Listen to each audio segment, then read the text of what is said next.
The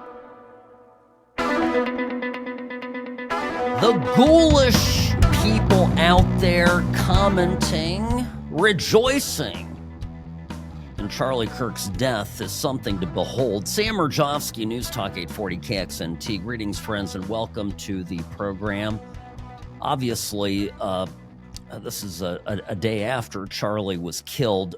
Yesterday was a tough program for me. And on a personal note, I think I'm actually in worse shape today than I even was deep in shock yesterday on air. And I say that because the totality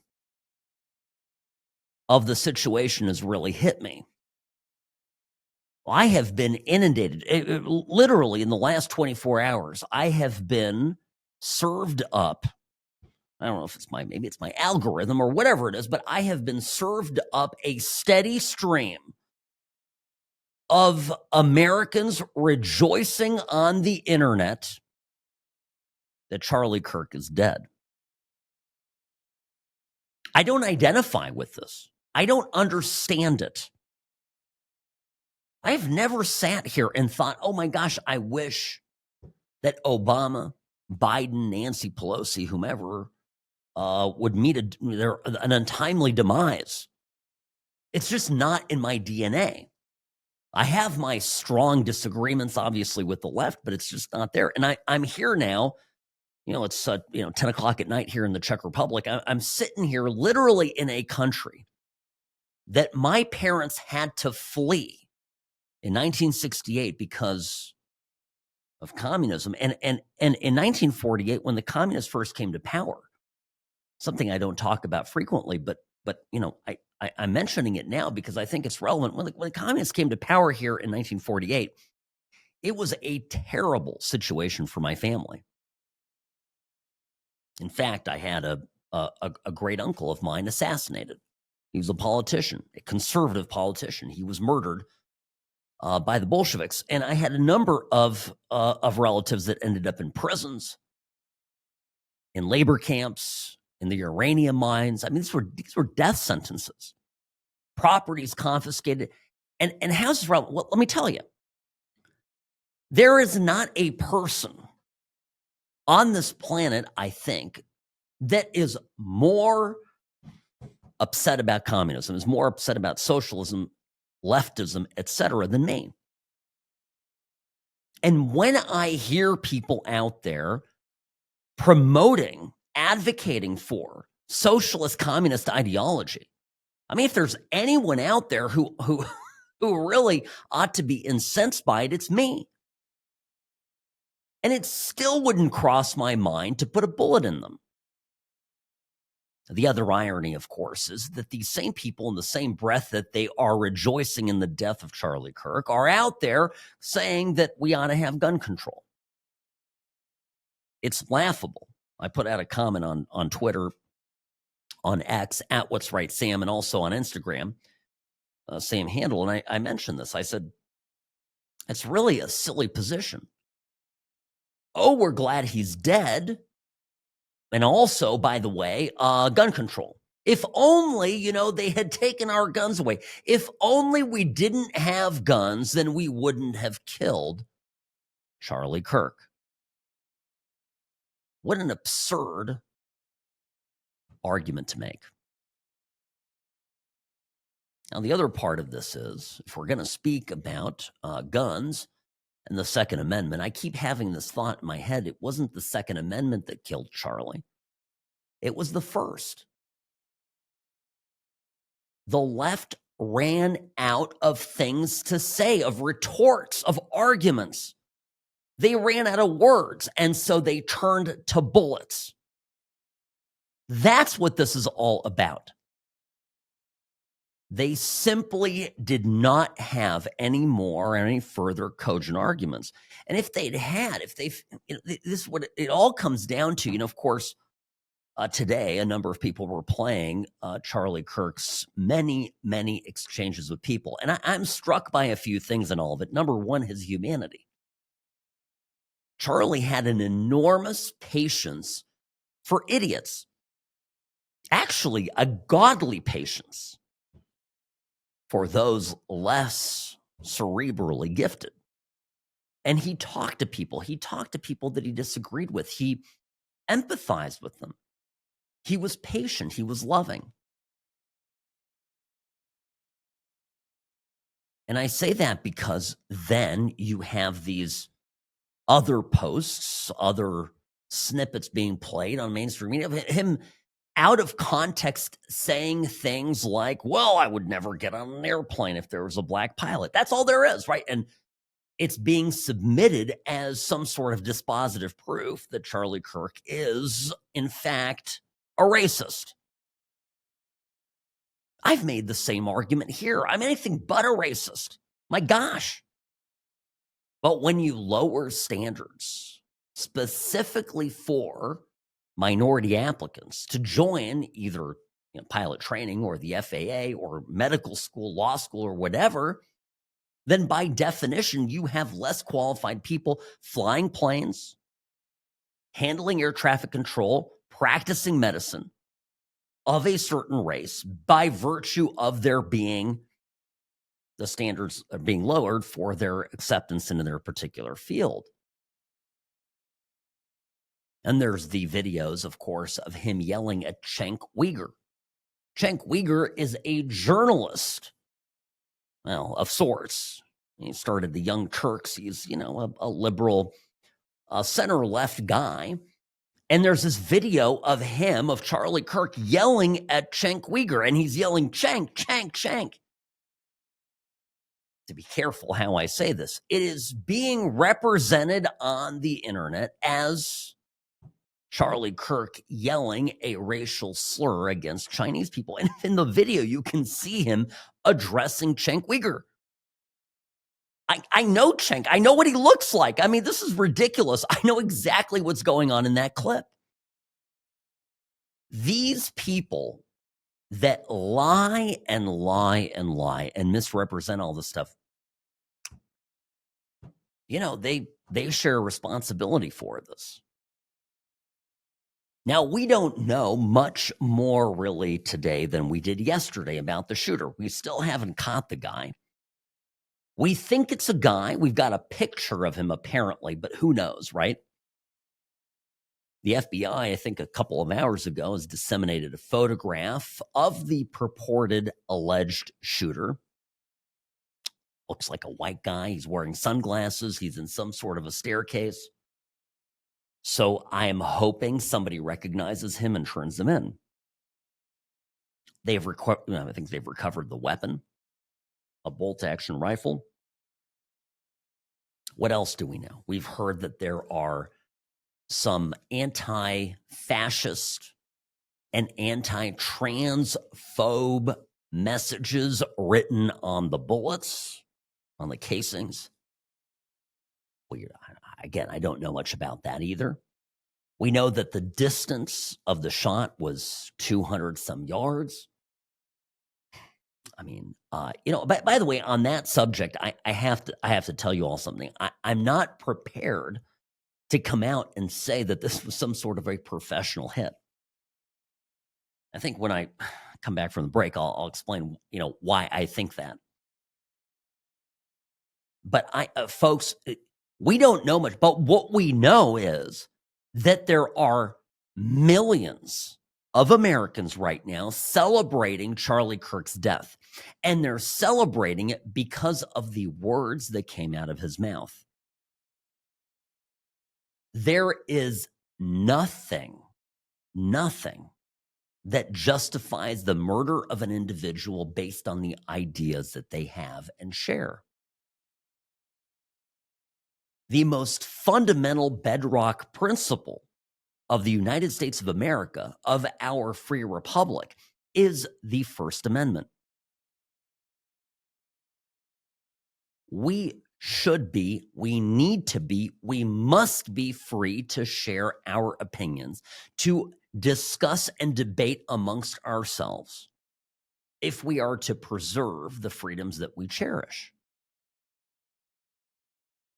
And as I mentioned before, to me it seems right now that the left has run out of arguments and they're overcome with such anger and vitriol that they're resulting to the most extreme forms of violence.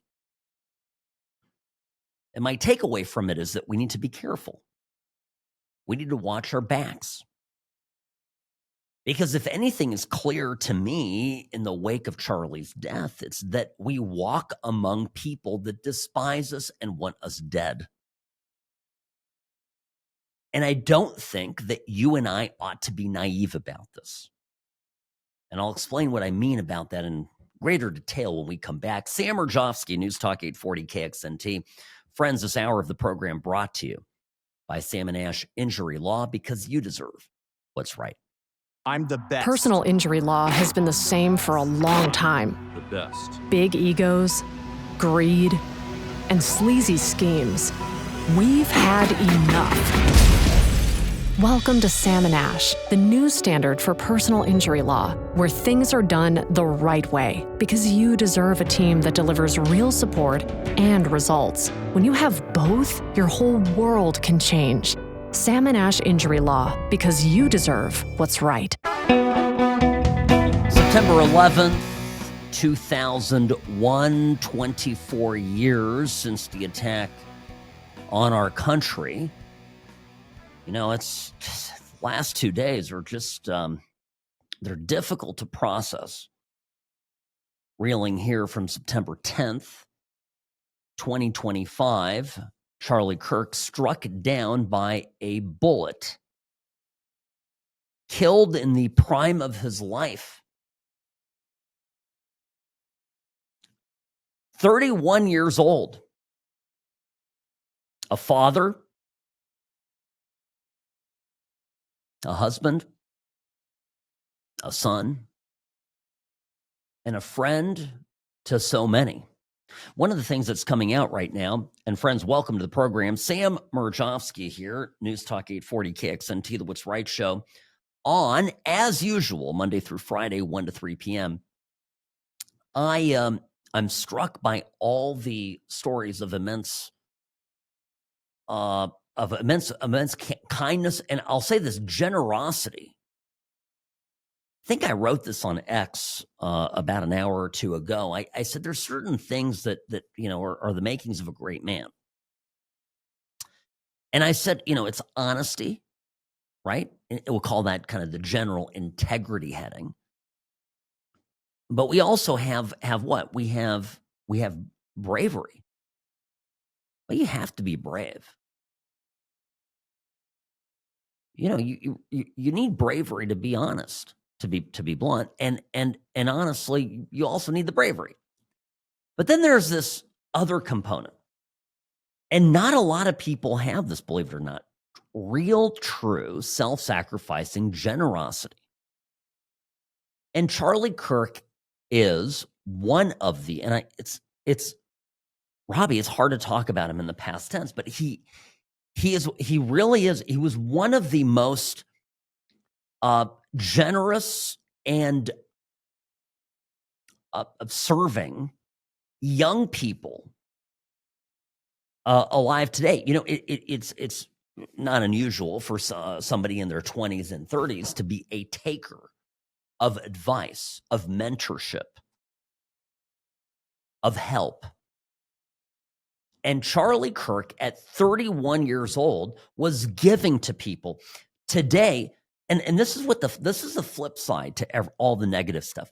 The flip side is there's also an inordinate amount of stories getting posted up of all the multitude of acts of kindness that Charlie Kirk performed for his, you know, not even his friend, people he didn't even know, people who he was trying to help become something in the conservative movement. Now, here's the, you know, the reason that the left is rejoicing in the death of Charlie Kirk is because they think that they have silver bullet, right? That they have struck at the heart of the conservative movement. Now, they have, in a sense, because that is how important Charlie Kirk was. The problem is that there are thousands of us that are rising up as we speak. I've thought about this. I have 3 kids. I have, a family. I've got people that I'm responsible to, a wife, parents, a sister. I thought, what does this mean for me? I say things that are controversial from time to time.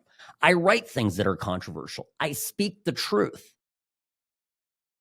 And it comes from, honestly, it comes from an upbringing. My parents, again, growing up under communism. My grandparents spoke the truth as well. And they risked everything. They risked their lives to speak the truth. On a daily basis, there was a calculation my grandparents and my parents had to make growing up in a totalitarian regime. Is today the day that we lose everything for the sake of our integrity? It's in my DNA. So the answer is, hell no, I'm not backing down. Hell no, I'm not moderating. In fact, if anything, what happened yesterday has reinvigorated me and refocused me on being even more fearless and even more outspoken than I even was before this happened. Now, let me talk about this shot. There are a number of you out there that believe that this is the act of some dark hand, maybe perhaps a foreign government, etc. There's been some rumors about this. Everybody needs to slow their roll, okay? Let me tell you a story. And I'm not intending to brag here, actually quite the opposite. I know how to work guns. I'm good with weapons. I'm not nearly as good as producer Robbie or others of you who are either more active in weaponry, have served in the armed forces, etc. I consider myself a better than poor shot, but by no means a great shot. Now, typically when I have gone shooting, it's really I'm practicing with a handgun, okay? I don't do a lot of rifle shooting ever. So I'm with in the handgun. If you go to a range or an indoor, outdoor, it doesn't matter. There's a certain, you're holding the weapon, you're holding the gun, and you're pointing it downrange at a target, and there's a certain skill set required to get a good grouping, and I am able to do it ish. Well, I get invited by somebody in Las Vegas, somebody who has a ranch, somebody who is a Republican, and somebody who might own the Golden Knights. There, I'll let you guess who it is. I get invited to his ranch that is not here in Nevada. And I go up there, and they set up in this one area of the ranch, they set up a 50 caliber long gun. I don't think that this particular rifle is not a kind of a 50 caliber, which means it's actually easier to shoot. So I've got this high power weapon, and I've got it, propped up on a kind of I don't know, like a beanbag. Think of it like a beanbag, okay? Maybe a sandbag type of thing. And I've got a metal target that has got to be about 400 yards away, maybe even further. Now, mind you, the distance here was 250 yards. And I begin to, without not a lot of effort, I begin to nail a perfect grouping. I'm just pinging, you hear the metal, it's a small target. If you hit it, you get the little metal ring. Bing, bing, bing, right? I'm not the world's best shot. And I was able to figure it out. So I'm just telling you, everybody needs to calm down about the conspiracy theories. We got to find the guy. We got to figure out who he is. We got to fry him in the most painful, slow way possible. I mean, like beyond any shadow of doubt. But my point is, simply put, you can, with a little bit of training, this guy doesn't have to be ex-military or anything. But 200 yards, unfortunately, is so doable. And it brings me to the next point about why we need to be careful. Sam Mirejovsky, be right back.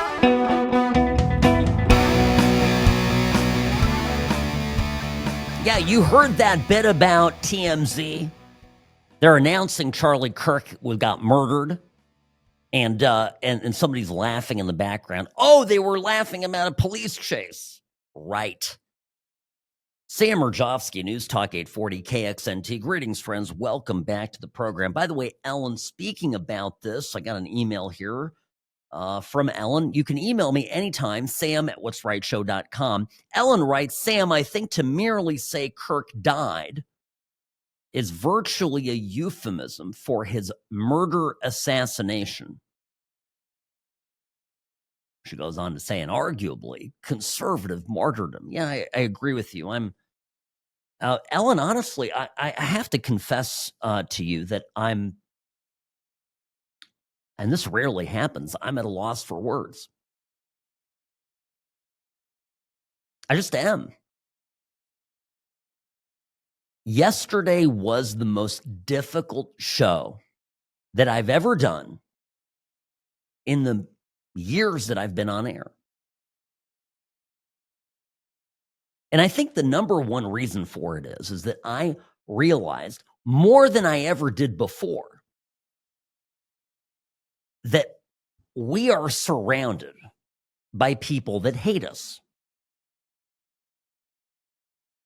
And they don't just hate us in the sense that they want to punch us in the face, because that's how it used to be.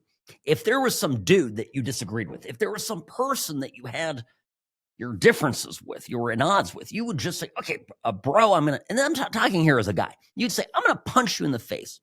You son of a gun. I'm just going to punch you in the face. But the problem with these pusillanimous pink pussy hat, guys with the pink hats, the problem with these people is what? They're just that. They're not confrontational. They'll put a bullet in you 200 yards away rather than have an argument with you. They don't know how to throw punches. Most of them don't. They know how to hide behind, a building, or hide under, an embankment somewhere, or in the shadows, and attack you.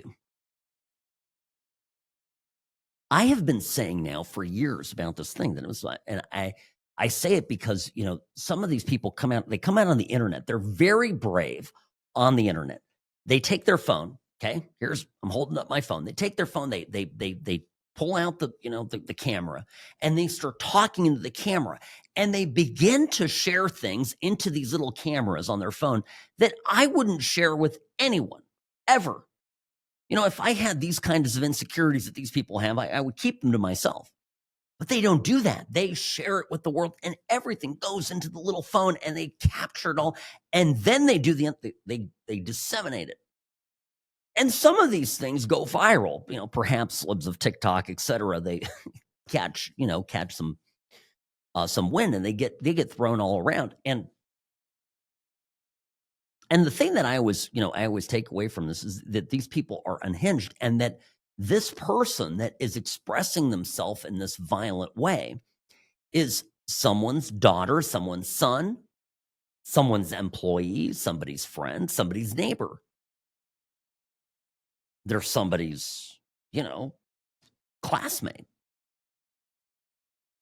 And then I've had this, I know we all have had this conversation. Then I think to myself, well, I wonder how many people I interact with on a daily basis that tolerate me because, I don't know, I think I'm a pretty nice guy, actually, if you get to know me. I'm a generous person. I take care of people. I employ people, so people like to get paid. But I wonder how many people that surround me actually detest me. And I think the better measure of it is how many people around me are glad that Charlie Kirk is dead. to me, this is the defining thing that makes you a part of civil society or out. In or out. And it started for me, friends. I have to bring this up because it keeps coming back into my mind. When Rush Limbaugh passed away, when Rush died, and it wasn't an assassination. Rush got cancer, and he shared it with all of us on air, and was fighting bravely the fight, and he ended up succumbing, obviously, as you know, to his illness. And when Rush passed away, for me, okay, many of you as well, you agree. For me, it was, God, I mean, it was an enormous loss. I'd never met him, but he was my mentor. You know, I'd grown up listening to him, and I was inspired by him immensely. And I really don't think there's anybody else on radio that has been in radio in my lifetime that has been better than Rush. So when he died, this was just a knife through my heart. And I had a number of people that I knew that wrote some really nasty things about Rush when he died. And I can tell you this, that I have stayed clear of those people. I haven't been nasty. I haven't been mean. They occasionally surface and come and say hi to me, and I am nothing but pleasant. But I keep them at an arm's length away. Why? Because they're despicable. That's why. They are despicable. And I'll never forget. You can't find the ability to just STFU, to just close your lips. Okay, I get it. You didn't like Rush Limbaugh. Just shut the F up and bite your tongue. I have in-laws. Even I know how to bite my tongue. Okay? I have an extended family, some of which very liberal. I know how to bite my tongue. If I can do it, you can do it. I'm a pretty opinionated guy. But the idea that I would start, I don't know. I mean, I don't know what, there is no, this is the best part. There's no liberal equivalent to either Charlie Kirk or to Rush Limbaugh. That's the best part about this. I can't even say, what's the parallel? That's why the left sucks. I mean, I actually almost have to feel bad for them. They don't have anybody on their side that comes close to these giants. But if they did, and one of them dropped dead, for whatever reason, I would not be on the radio talking about how great it is, or on my phone, you know, producing videos for the world to see. My point is this. You have to take stock of the people around you and how they are reacting to Charlie's death. And,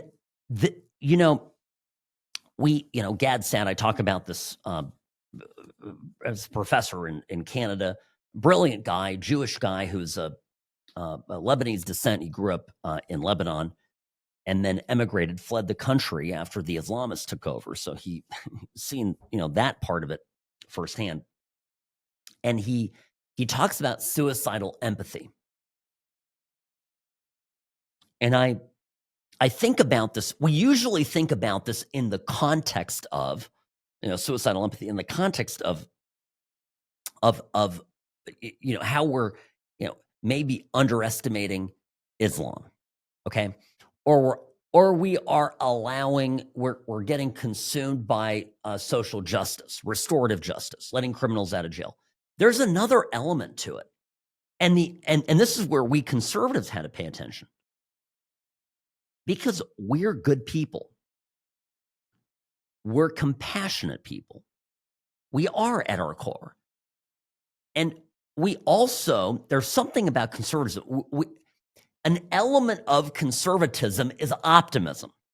The left is pessimistic about everything. The left thinks that the world is going to end tomorrow. The left thinks that the global warming is taking over, climate change, whatever. They think that the surfaces of the oceans are rising, and just doomsday 24/7. If you're a conservative, you're a far more optimistic person. So you're going to look at a situation and say, you know what, everything's going to be fine. And one thing I do here, I'm guilty of this. I always think everything's going to be fine. And by and large, it is, because our values will prevail. But the problem is, we cannot underestimate the threat that is out there to each and every one of us. And it doesn't matter if you're a world famous guy like Charlie Kirk. It doesn't matter if you're putting your neck out there in front of millions of people. It doesn't matter if you've got a talk show or not. You're a target. These people are that angry, and they have been radicalized by the left. I'll give you examples of it. And it didn't happen overnight. It didn't just occur, it didn't start last week. It didn't even start under Joe Biden, as a matter of fact, which is where it actually gets interesting. Sam Mirejovsky here, News Talk 840 KXNT. More here on the What's Right show in just a moment.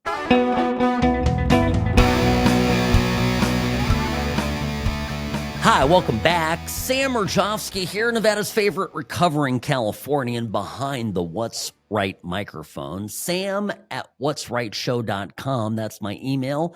At What's Right Sam on X, formerly known as Twitter. Now, the political discourse, we're talking a lot about this. The political discourse in this country started to go south ages ago.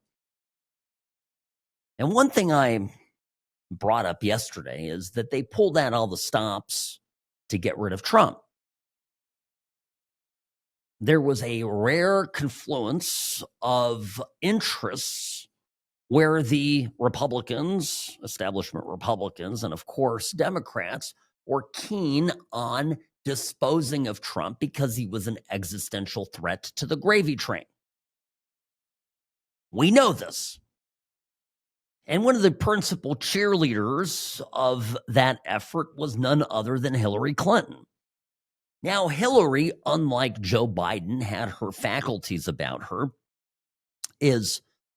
I'm going to come out. I can't believe I'm saying this. I'm going to give Hillary some compliments here. So everybody just, cover your ears. Hillary is, I don't know. Robbie, what do you think? How many IQ points is Hillary higher than Joe Biden? Like a pre-dementia Joe Biden? 20, 25, 30? I mean, Joe Biden's not a smart guy, like objectively not a smart guy. And Hillary Clinton is an evil person, but she is wickedly smart. What's my point? My point is that Hillary Clinton, when she was running for president, was doing a lot of machinations behind the scenes, and for the most part, knew how to hold her tongue. But no one can fake it. No matter how smart you are, no one can fake it 100% of the time for a long period of time. And the campaign for president, obviously, is a long period of time.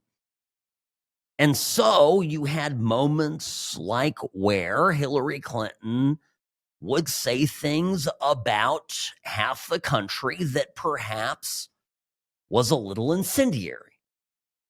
Now, it seemed innocuous in the moment.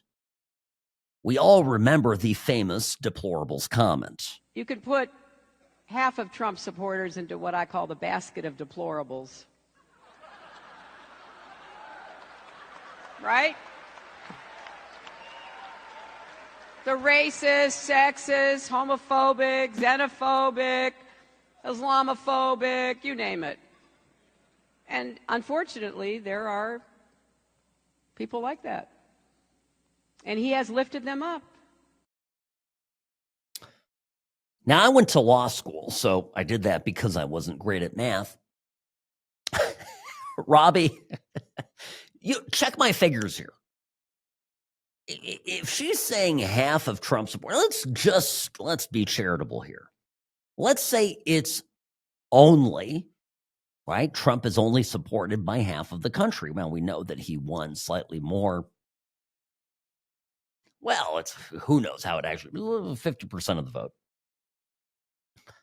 So simple math is, if she says that half of Trump supporters are all these terrible things, mathematically, who is she talking about? Well, it's an important point, right? That little throwaway comment by Hillary Clinton actually disposed of 25% of the country. It threw 25% of the country into the garbage. Let's look at some of the attributes that she mentions. Sexist, racist, homophobic, Islamophobic. Boy, she even put in the you name it. I mean, hell, you come up with the slur, and that is a quarter of the country.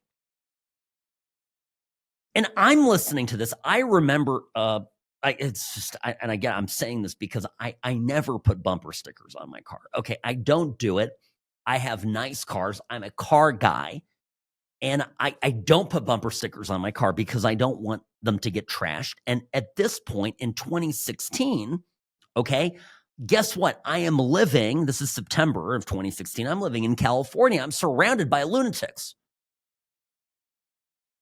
So what did I do? I was so incensed by Hillary Clinton calling me a deplorable that I put a bumper sticker. I bought a bumper sticker online with a little minion on it, and it said, deplorables, or certified deplorable, something like that. And I slapped it on my car. I don't know. I probably was the only person in Southern California with a Bentley driving with a deplorable sticker on. I was so incensed. And I know many of you were too, because she was talking about you. She was talking about me. And she was calling us this disgusting, despicable slur, which isn't really deplorable. It was, people forget, it was all that other stuff: racist, homophobe, bigot, Islamophobe, etc. The dehumanizing language is real. Now, Monday, Chris Murphy here, this is the senator. He a great advocate for Kilmar Abrego Garcia. Anyway, Chris Murphy had this to say. We're in a war to save the country. We are in a war to save the country. Interesting choice of language. No? We're not going to convince Donald Trump to stand down in his attempts to destroy our democracy through de-escalatory politics. Like, that's just not happening. So our only opportunity, our only chance to save our democracy is to fight fire with fire right now. So, yeah, do I bemoan the fact that, we're now blowing up norms? Yes, but literally for 2 seconds, because if you spend any more than that being sorry for the fact that the old world doesn't exist, then your democracy is gone. Like, we're in a war right now to save this country, and so you have to be willing to do whatever is necessary in order to save the country. We're in a war to save the country. You have to be willing to do whatever is necessary to save the country. What? You know what you need to? You need to be able to get on a rooftop and take out Charlie Kirk. Somebody heard that, and that was their reaction. Don't think I'm not exaggerating any of this. That's real. Elizabeth Warren yesterday on CNN, in coverage of Charlie Kirk's death, says it's Donald Trump's fault for promoting this kind of ugliness in politics. Oh, please. Right. Why don't you start with the President of the United States? Right? And every ugly meme he has posted and every ugly word. Oh, please, why don't you start with Trump? He's all so mean. Trump has never, ever gone after a quarter or a half of the country. He posts mean stuff about Rosie O'Donnell. He posts mean stuff, obviously, about Pocahontas. He posts mean stuff about individuals. Unlike the Democrats, Trump never condemns a group of individuals. And by the way, when you look at Charlie Kirk and you go through and you actually listen to the entire audio in context, Charlie Kirk doesn't do any of that either. This is all in their heads, and it's projection. All right, top of the hour here. Sam Mirejovsky, News Talk 840 KXNT. Another hour of the program up next.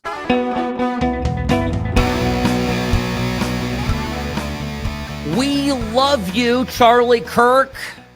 Sam Mirejovsky, News Talk 840 KXNT. Friends, last couple days, harder than hell to be on live radio. Not going to kid you about that. But thank you for joining us. It's great to, it is actually great to be here with each and every one of you and to gather and share some of these thoughts. By the way, I want to point something out because this is a common thing I'm hearing from the leftists. There's like one group of leftists that are out there rejoicing that Charlie Kirk is dead. The other group is trying to hedge somehow and explain away the people that are celebrating this. And one of the most common things I'm seeing is they are talking about the two Minnesota state representatives who were killed earlier in the year. Melissa Hortman and John Hoffman were struck down by a shooter named Vance Bolter. Now, the Bolter thing was weird because on one hand, he was appointed to a board by Tim Walz. Tim Walz knew him. You know, this whole thing was convoluted. Now, Bolter apparently was some sort of a Christian right-winger, but yet he had this appointment by Tim Walz. So who knows what the real story was there. My only point on the Hortman and Hoffman killing is this. I don't know of any conservatives who were cheering it on. Right? I mean, I'm a pretty active person on social media. I didn't see it. And by the way, if we're going to talk about violence on the right, how many Utah businesses last night had to board up? It's kind of in the same context of the slaying on the Charlotte, North Carolina light rail train, where the young woman from Ukraine was stabbed in the neck 3 times by a violent repeat offender. How is it similar? Well, a number of ways, but here in this context, you know, you've got, again, if it was a white man who unprovoked stabbed a black woman in the neck and killed her, it would be the biggest news story of the year. What would happen here? What would the left be doing? What would the mainstream media be doing? Can you imagine the Chiron on MSNBC or, you know, CNN if it had been some conservative guy that took a shot and killed a prominent Democratic activist? What if it was Van Jones caught a bullet to the neck? And I don't want that to happen. I want to beat Van Jones. I think Van Jones is a moron. He's wrong literally about everything. I want to be able to beat Van Jones with my words, with my logic, with my superior intellect. I don't want to strike him down in a hail of bullets. That turns him into a martyr. The whole thing is so stupid. It's so pointless. It's so weak. Javier Milei, the president of Argentina, who himself understands the left better than just about anybody, said once that the underlying values of leftism are envy, hate, resentment, unequal treatment under the law, and violence. Boy, how true that is. You want to go through some samplings of left-wing political violence? Let's go back to the Dallas police ambush in 2016. There was a guy who killed 5 police officers, wounded 9 officers and 2 civilians. It was all part of a BLM protest. He literally told negotiators there that he wanted to kill white police officers. Well, officials came out. He's got no formal ties to BLM. We're just going to sweep that under the table. It was a hate crime, plain and simple. Baton Rouge. In July of 2016, literally, I think 11 days after the Dallas police ambush, a guy comes in and kills 3 police officers and wounds 3 more. He had posted anti-police content and referenced retaliations for police shootings. How about the North Carolina GOP headquarters firebombing? That happened in 2016, too, in Hillsborough, North Carolina. Nazi Republicans get out of town, the graffiti nearby said. The GOP headquarters in Albuquerque, New Mexico, were targeted in 2025. There was an ICE facility attack in 2019. How about we talked about this yesterday, the congressional GOP baseball practice shooting in 2017. James Hodgkinson was shot. Steve Scalise and others. James Hodgkinson was a shooter, but he hit Steve Scalise and others, other congressmen there who were at the practice. He was a Bernie Sanders volunteer. Went years with the FBI disputing it actually being a domestic terror operation, politically motivated, because of course that's how things roll with the old FBI. What about the death of Brian Thompson, the murder, the cold-blooded assassination? Ellen, I'm going to use precise language. Listener Ellen pointed this out last hour. Thank you for your email, by the way. sam@whatsrightshow.com is where you can reach me. Cold-blooded assassination of the healthcare CEO, Luigi Mangione, and the left has celebrated this guy. He's literally a cold-blooded murderer, and the left has enshrined him in some exalted status. Don't tell me about the 2 lawmakers in Minnesota. We are sickened by it.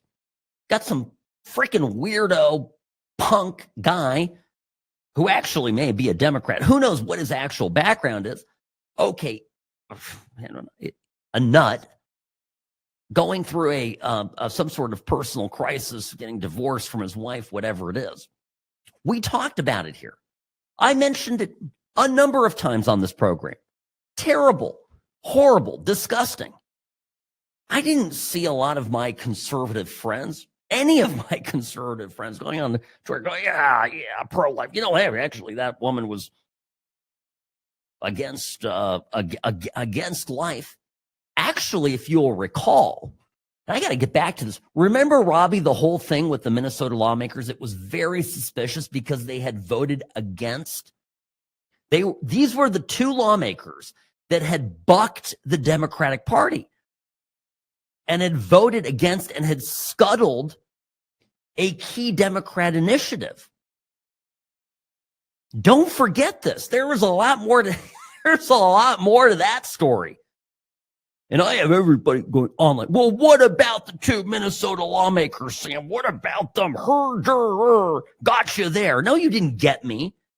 Brush up on your facts. Gosh, as people, looking through all these clips, by the way, of Charlie Kirk, the guy had the patience of a saint.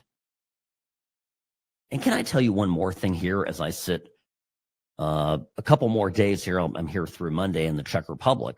As I sit here and I talk, I've been, it's 10 o'clock, 11 o'clock at night here. as I have been, spent the day today, and I've been in a funk. I'm just sad.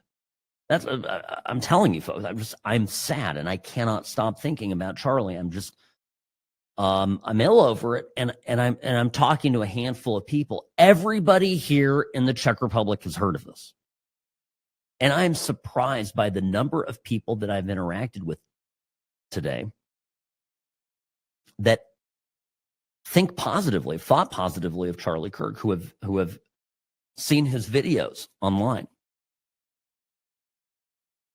I ran into a friend today who I didn't even really know he was very political, and he, young guy in his late 20s, very, becoming successful, young up and coming guy, starting his family. He goes, listen, I saw his videos. He's a little religious for me, my friend said. He's a little religious. That's not my thing, but I admired him.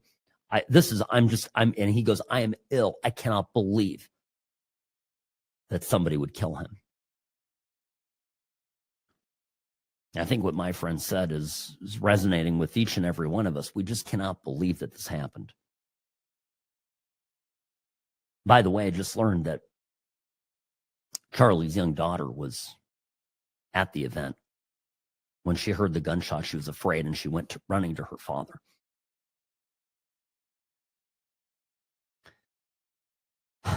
I can't even imagine. Sam Mirejovsky, News Talk 840 KXNT. The Salmon Ash team, they wanted me to have the best care. They had my interests at heart. I have an enormous amount of gratitude. I cannot say enough thank you.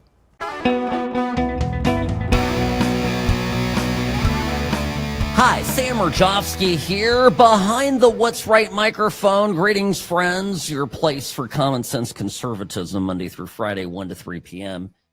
here on News Talk 840 KXNT. By the way, just a brief programming note. I'm going to be off of air tomorrow and Monday. I've got some family events going on here in Europe, and I have to take a couple days off. So I will be back in the saddle doing live programming on Tuesday. All right. So just bear with me here, folks. I apologize. I know there's a lot going on, but we'll get to it next week. Got a couple of good emails here from a confidential, because there's no name here, email here. As a lifelong Republican, I realized how much Charlie Kirk brought new young voters to our party, and I'm concerned that we might lose them. Who do you think is capable of preserving the Turning Point movement? I say J.D. Vance. I think he's the best choice to connect with young voters. What do you think? And obviously, J.D. Vance has proven an incredible and capable vice president, and is somebody who I think has the capacity of connecting with younger voters. I think there's other people who are going to rise to the occasion. I do. And we have young conservative talent. And every time I go to any of these events, I realize that that's true. Whether it's Jack Posobiec, there's others, we have, Benny Johnson. Look, we have people. There's no one who's going to replace Charlie Kirk, but I'm confident that in Charlie's place, there will be 10, 20, 100 new people that come forward. And the reason I know that is because I tell you, in the last 24 hours, I've had a conversation with myself internally. Am I going to do more or less? Am I worried? Yes. I'm actually worried. I think it's scary out there. Is it going to change what I do? Yeah, it's going to change what I do. I'm going to do more of it. I'm going to double down. That's what I'm going to do. I am done sugarcoating it. At whatever risk there is to my career, to my business, to my life. I'm just wired this way. And there are others like me. I'm not special. I really believe this. Randy, writing about marksmanship. And Randy, by the way, you're completely right about this. In Utah, Randy writes, most all kids grow up hunting and have no problem putting down a deer at that distance, meaning 200 yards. We are devastated with Charlie's killing.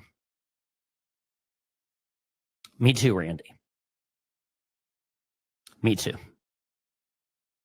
But to your point, everybody here who's writing about the 200 yards and it's the Jews, it's the Israelis. I'm so sick of this. Gosh damn it.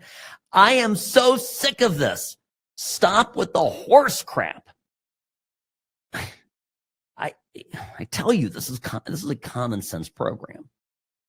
It's doable. Let me give you another example of this. Let's pull back away from Charlie Kirk and go to another heart-wrenching execution.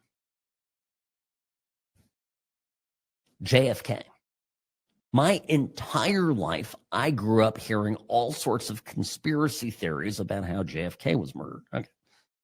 And the assassination and the magic bullet and all this stuff. And basically, the fundamental tenet of it is that there's no way that Lee Harvey Oswald could have fired the shot from the school book, the depository building there onto the Daily Plaza. And I think I was I 35 or something? I was like 10 years ago. Maybe it was even less time. But I was a grown adult, and I finally go to Dallas. Okay, so I get out to Dallas. I go to, of course, you have to go to the place where JFK was shot. I'm a history person, so I'm going to do it. And I look up at the building, look up at the window. There's the window. And then they've got in the middle of the road, they've got a spot where it happened. I mean, they've got it marked. And you're standing there, you're looking up at the window, you're looking at, and again, I'm not like an expert, marksman. I'm not a trained shot. I'm looking at this, I'm like, hell, I could take this shot. Like, what are you talking about? My point is this. We love conspiracy theories, and in respect to Charlie Kirk, cut it out. Right now, I want to go full Joe Friday on this. Give me just the facts, right? Joe Friday, obviously familiar with Dragnet radio show TV program. Sergeant Friday, just the facts. Give me just the facts. I don't want to hear anything else. People are worried about Elon Musk. People are worried about Trump, and rightly so. These outdoor events, think back to Butler, by the way, where Trump almost lost his life. Think about the trajectory of the country. Think about what different place we'd be in today. If back before the convention, Trump had been struck down. Charlie Kirk was more than just a guy on media, more than a guy on TV, or more than a guy on, campuses. I mean, this guy was going to be a future president. He was tall. He was good looking. He was well spoken. He had a great family. He was only 31 years old. Charlie Kirk could well have been J.D. Vance's vice president. J.D. Vance, of course, flying to Utah in Air Force Two to bring back Charlie Kirk's body to his hometown. The two men were very close, and I can't imagine. People are ripping Trump for being, they're calling it sleepy at the 9/11 memorial. Do you have any idea what people are feeling right now? I know you've convinced yourself, and I'm not talking about you, I'm talking about them, but I'm talking to the left right now. They have convinced themselves that Trump is this sociopathic orange Hitler guy. Trump is sitting there. He is grieving like for a son. Him and Charlie Kirk were close. Donald Trump Jr. and Charlie Kirk were very close friends. I'm watching Trump up there, and he's devastated. Now, Trump's not a crier. He's not going to go up there and bawl. But he's not okay. And that's the thing. We're okay not being okay. Oh, Trump. Look at him. He's dying. You know what? Take a seat, buddies. You know, all these people that are criticizing how Trump was today at the 9/11 memorial. Take a seat, because guess what? You didn't say boo when Joe Biden was wandering off, drooling and staring, into the sky as he walked into a hedge. You guys weren't worried in the least when he was trailing off and muttering complete nonsense. So don't give me this. Trump is falling asleep at the 9/11 memorial. Absolutely ridiculous. Now, I have to say something. Speaking of 9/11, when we come back, I gotta give my thoughts on a key turn following 9/11 that I always think about.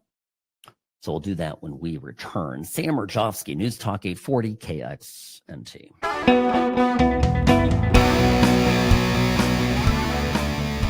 Rarely wrong, always right. Sam Mirejovsky here behind the What's Right microphone. Greetings, friends. Welcome to the program.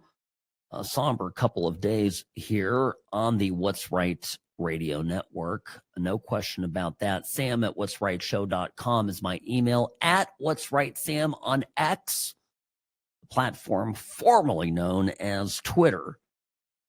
Now, today is 24 years since September 11th, 2001.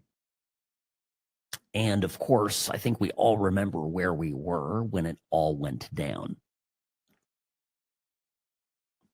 It was a surreal moment for me. I was in Newport Beach, California. I was at work, and I was on my way to work, and news of the attack began to spread, but we didn't know a lot of information. I ended up going to the office. Things just obviously were not happening there, and it was as information began to come in, you realize that this was a massive terrorist attack on our country. Almost 3,000 people died. Now, here's the scoop. When you get hurt by someone, you begin to think about why it happened. It's kind of a basic thing. So, when you get attacked by Islamic terrorists, when you get attacked by people who wrote last wills and testaments to the effect of that they're out to fight for Islam and sacrifice themselves in order to conquer the West, etc., a reasonable conclusion that one could draw from this is, of course, that these Islamists have a problem with us. Yes? Right? So, anyway, found ourselves in a very surreal situation following 9/11, which was, we had this president, George W. Bush, okay, who had, you have to understand the context of it. He had won a bruising fight against Al Gore. You remember Florida, you remember the dimpled Chads, you remember the election of 2000, right? It was a squeaker. Bush won it fair and square, okay? But in Bush's brain, because he had this Christian, compassionate conservative thing going on, he had winner's guilt. I always call this because winner's guilt. That's what Bush was afflicted with. And so he's in office and he's like, I'm going to be the peacemaker. I'm going to be this. And all of a sudden he found himself to be a wartime president. But one of the, right? But the thing that he just kept coming back to, like the stubborn mule that he was that he was going to take a stand against Islamophobia. Our fight isn't with Muslims. Our fight is with terrorists. It's the most daft thing on the planet. Islam is terrorism. Okay, I mean, I understand there's, I'm sure, peaceful people who, have Islamic roots and whatever, but you start getting into, I'm hard-pressed to find people who are practicing Islamists who, at the same time, are completely copacetic with Western civilization staying as it is. Because it's not Islam. And it was an opportunity for our country to have an awakening. For Pete's sakes, they almost took down a chunk of New York. I mean, they did. They took down the World Trade Center, took out a chunk of the Pentagon, lost another plane in Shanksville, Pennsylvania. And our story out of that, our lesson learned, according to George Bush, was what?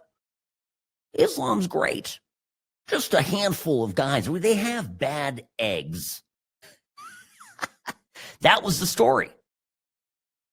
By the way, digging through the archive here, let me play this for you. This is November 2002. He would over and over again, Bush would go out of his way to reach out and try to build bridges with the Muslim community.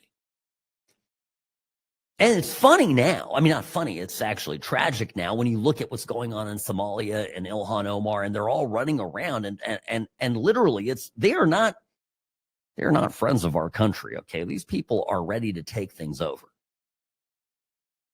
But Bush, 23 years ago, a year after September 11th, was saying nonsense like this.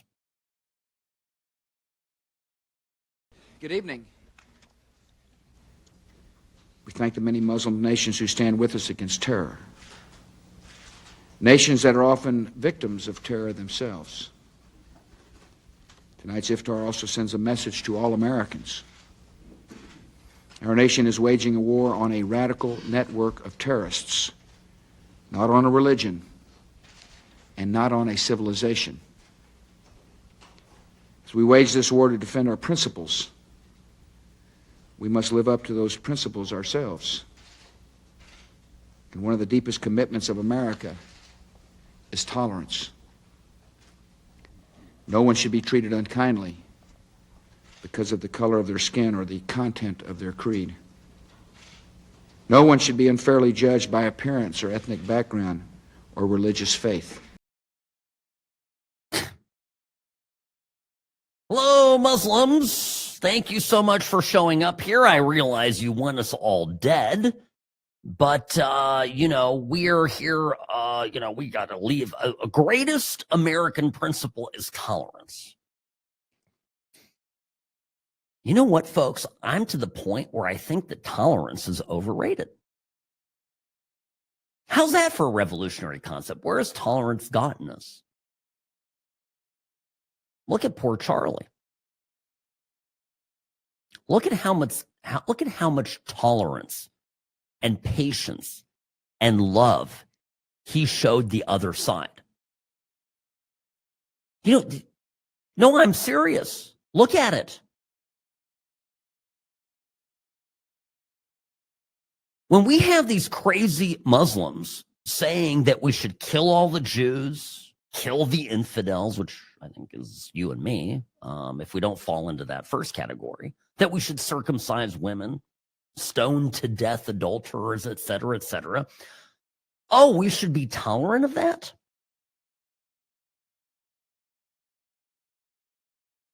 If there are people in our society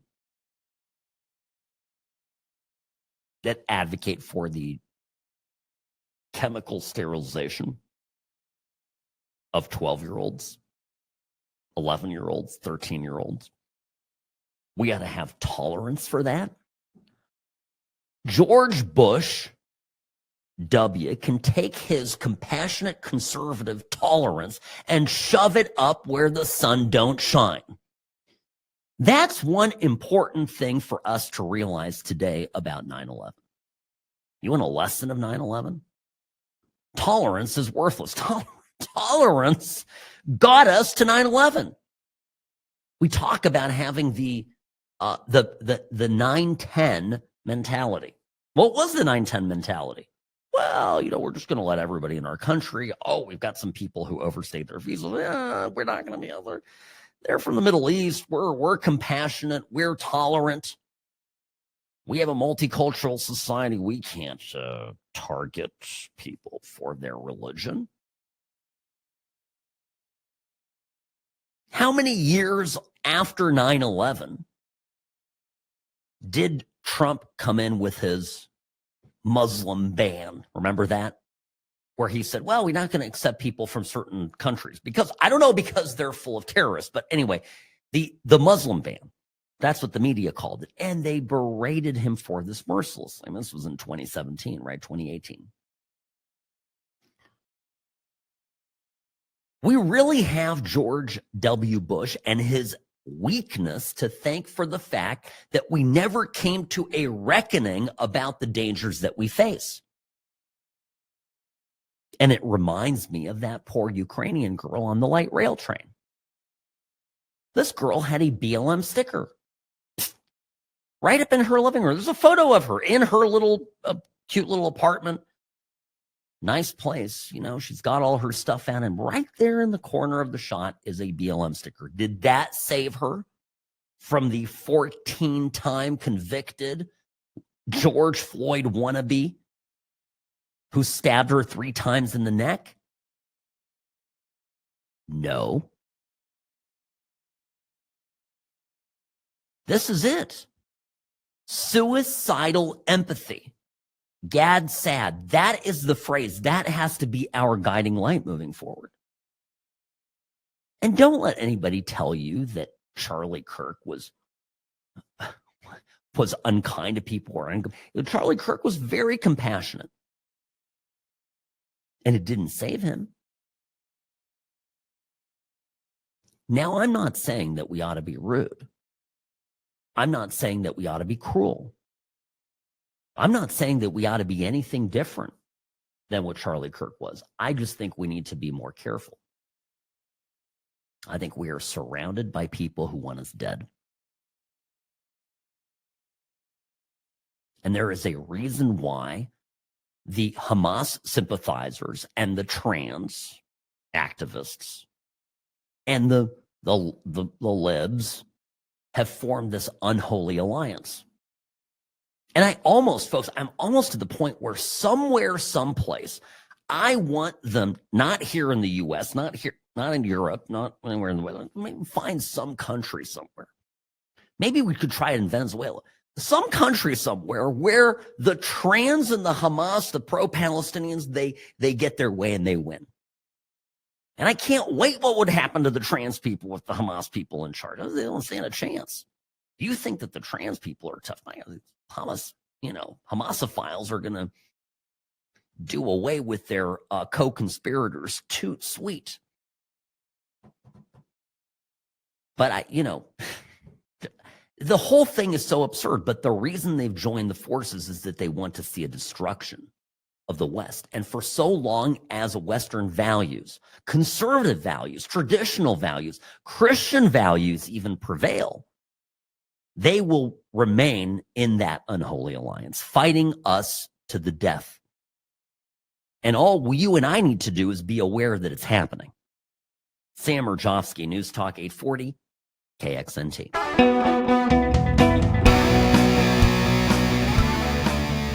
Vital Vegas.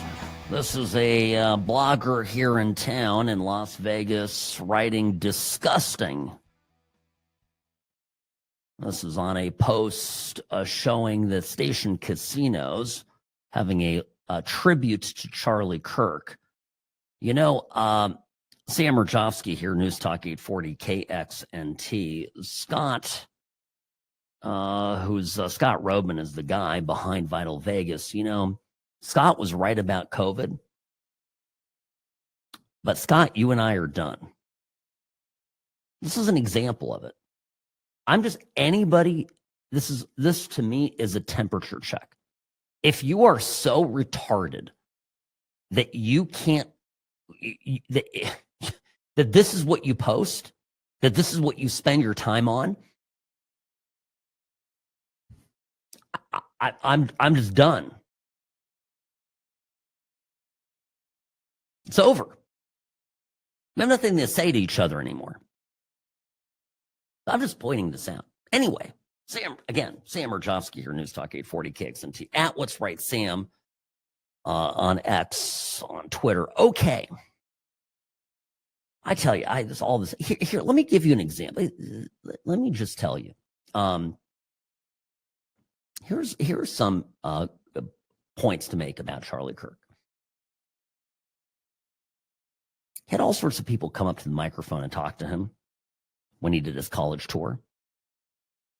And these conversations, some of them were positive. Some of them were people that, that were different than him. There was a guy when he went to a Prove Me Wrong challenge back in September of last year, who introduced himself as a gay conservative. This is how the conversation went. Listen.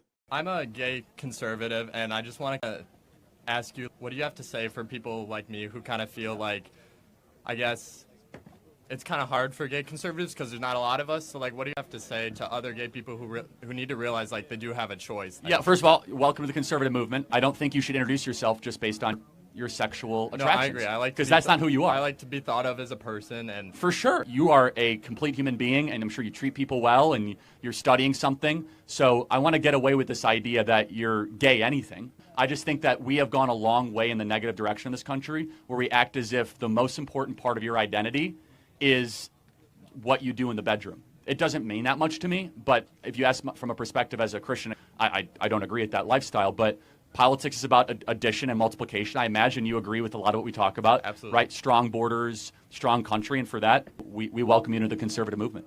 Thank you. Gosh, what a bigot. In May of this year, at a Turning Point College appearance, Charlie Kirk had a trans student come up to him. And this person approached Charlie Kirk with a question. And it was interesting. I just want to say I'm a transgender male. What age should kids be able to get things like hormone therapy? Because I don't know what's true, what's not. Tell me, are you comfortable telling me your story? I've known that since like 3rd grade, and I'm currently 19, almost 20. I've known basically since then. I didn't start going by like a different name until 7th and 8th grade. I just don't know, like, with the whole medical stuff, like what's true, what's not, what's helpful, because I've heard so many different opinions. First of all, thank you so much for that. Yeah, of course. So I'm going to have an opinion that very few people will ever tell you, which is I want you to be very cautious putting drugs into your system in the pursuit of changing your body. Mm-hmm. I instead encourage you to work on what's going on in your brain first. I think what you need first and foremost is just a diagnosis. Mm-hmm. Just someone that is going to listen to what you've gone through, listen to what else is going on. My prayer for you, and again, very few people will say this, I actually want to see you be comfortable in how you were born. Yeah. I know that you might not feel that way, but I think that is something that you can achieve. I think that with the right team and the right people, you don't have to wage war on your body. You can learn to love your body. Wow. This is it. Again, I mean, people come out and say that this guy was the biggest bigot, crazy person there ever was. A lot of interactions like this. And yet the left is celebrating his assassination. I can't even look at it anymore. There are so many, it's unbelievable how much of it is going on. The Panthers, by the way, fired a staffer over comments on the Charlie Kirk assassination. I guess he was questioning why people were sad that Kirk had been shot and killed and was playing a song, Protect Your Neck, from the Wu-Tang Clan. An upstate teacher in what was this, North Carolina? Yeah, it's North Carolina. Yeah, exactly. Was fired. Inappropriate messages on social media. Thoughts and prayers to his children, but in my honest opinion, America became greater today. There, I said it. Matthew Dowd yesterday on MSNBC was talking about how, I guess we played this yesterday. I mean, it was just insane. Dowd on MSNBC was saying how people were, maybe it was a supporter of his shooting his gun off in celebration. Dowd also wrote he was constantly pushing this sort of hate speech aimed at certain groups. Dowd went on to say about Charlie Kirk, and I always go back to hateful thoughts lead to hateful words, which then lead to hateful actions. You can't say these awful words and not expect awful actions to take place. A witness to the shooting yesterday in the immediate aftermath had this to say. I just witnessed Charlie Kirk get assassinated. It was the most awful thing I've ever seen in my life. He shot him in the neck and blood went everywhere.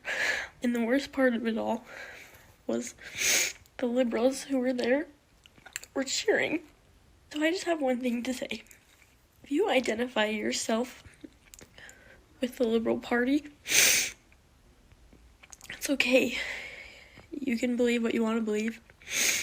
But if you identify yourselves with those people who were cheering